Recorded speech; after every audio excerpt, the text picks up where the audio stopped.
আজি লৈ আহিছিলোঁ মাছ চানডে বুলি তো তাকে মাছৰ এখন আঞ্জা বনাওঁ বলকচোন আজি চাওঁ কিহৰ লগত বনাওঁ মই মাছৰ আঞ্জাখন ভিডিঅ'টো লাষ্টলৈকে চাব আপোনালোকে মাছ ফ্ৰাই কৰি লৈছোঁ প্ৰথমে ইয়াত আছে অলপমান কণী থকা মাছ এই কণীখিনি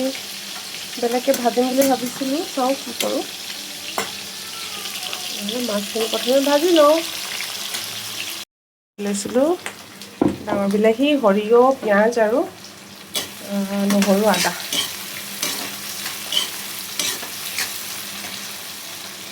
এইখিনিতে মই আপোনালোকক পাহৰি গৈছিলোঁ ক'বলৈ মই ধুন্দুলি আৰু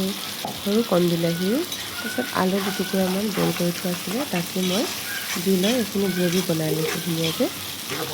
মছলাখিনি যেতিয়া ধুনীয়াকৈ সিজিব তেতিয়াহে মই পানী দিম উতল আহিবলৈ দিম তাৰপিছত মাছখিনি ঢালি দিম তাতে এইটো প্ৰচেছটো আৰু সকলোৱে জানে কিন্তু আজিনো মই কিহৰ লগত বনালোঁ তাকে আপোনালোকক অলপ দেখালোঁ মই আজি ধুন্দুলিৰ সৈতে মাছ বনাইছোঁ দেই আৰু এইফালে মছলাবোৰ দিবলৈ ষ্টাৰ্ট কৰিলোঁ প্ৰথমে লাল মিৰ্চ দিলোঁ হলদি পাউডাৰ হালধি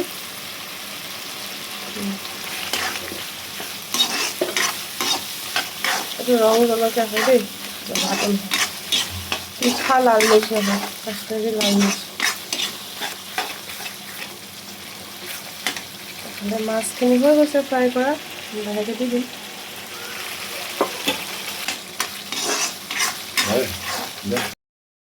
মাছখিনি